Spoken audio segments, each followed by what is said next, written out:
ጌታችን መድኃኒታችን ኢየሱስ ክርስቶስ አብርሃም ቀኔን ያይ ዘንድ ወደደ አየም ደስም አለው ብሎ በወንጌል ዮሐንስ እንደተናገረው ያ ነገር ግን አብርሃም አይቶ የተደሰተው መቼ ነው ብለን ስንጠይቅ የምናገኘው የሚወስድን ወደ ኦሪት ዘፍጥረት ምዕራፍ 22 ይሆናል።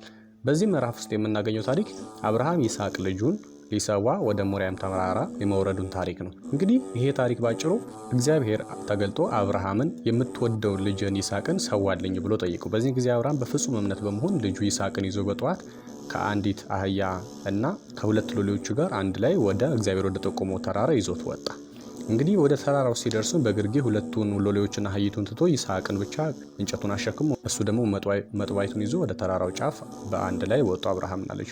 በዚህ ጊዜ እንግዲህ አብርሃም ልጁ ይስሐቅን ወደ ታች አንገቱን ደፍቶ ሊሰዋው ሲዘጋጅ በዕፀ ሳቤቅ የታሰረ አንድ በግ እግዚአብሔር ጠቁሞ በልጁ ላይ ምንም ነገር እንዳያሳርፍ አስጠነቀቀው።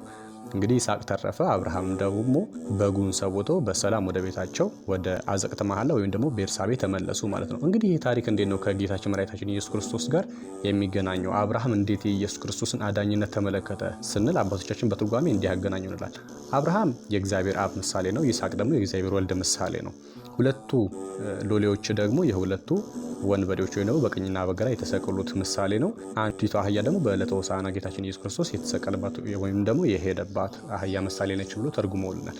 እንግዲህ ሁለቱን ወንበዴዎች በተራራ ስር ትቶ መሄዱና አብርሃምና ይስሐቅ ብቻ ወደ ተራራ መውጣታቸው ደግሞ የምን ምሳሌ ነው? ሁለቱ ወንበዴዎች ሰው ብቻ የመሆናቸውና ኢየሱስ ክርስቶስ ደግሞ መለኮትም የተዋሃደው ስጋ መሆኑን ሲያመለክት እንዲሁም ደግሞ ከአባቱ ጋር አንድ ባህሪ መሆኑን ሲያመለክት ወደ ተራራ ይዟቸው ወጥቷል። ምክንያቱም ሰው ልጆችን የሚያድነው ኢየሱስ ክርስቶስ ብቻ መሆኑና ሁለቱ ወንበዴዎች አለመሆናቸውን ሲያመለክተን ነው ብሎ ይተረጉሙልናል። እንግዲህ የሶስት ቀን ጉዞ ነው በመንገድ ላይ የተጓዙት። ይሄ ሶስት ቀን ደግሞ ምን ያመለክታል ሲባል እንግዲህ እግዚአብሔር አብርሃምን የምትወደው ልጅህን ሰዋልኝ ካለው አብርሃም ልጁን ይስሐቅን ሊሰዋበት ተራራ እስከወጣበት ያለው ቀን 3 ቀን ይሆናል።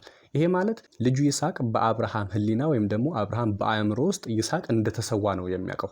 ምክንያቱም ሰዋልኝ ሲለው ምንም አላንገራገረም። ልጁ ይስሐቅን የሰዋዋለሁ ብሎ እንደሰዋው ነበር ሲያስብ የነበረው። ነገር ግን ይስሐቅ ሳይሰዋ በ3ኛው ቀን ተርፏል ማለት ነው። ይህ ደግሞ የሚያመለክተው እንዴት ነው? ጌታችን መድኃኒታችን ኢየሱስ ክርስቶስ በመቃብር 3 ሌሊትና 3 መዓልት የመቆየቱ ምሳሌ ነው። ምክንያቱም ይስሐቅ ተሰውቷል ብሎ አብርሃም በሕሊናው አስቦ ስለነበር ሕሊናው የመቃብሩ ምሳሌ ሆኗል ብለው ይናገራሉ። እንግዲህ ይስሐቅ ደግሞ አለመሰዋቱና ሳይሰዋ በጉ የመሰዋቱ ምሳሌ ደግሞ ምንድነው? የሰው ልጆችን ያገኘው መከራ ሊከፍሉ የሚገባውና ሊሰዋ የሚገባው ሊሰቀል ወይም ደግሞ ሊቀጣ የሚገባው የሰው ልጅ ነበረ።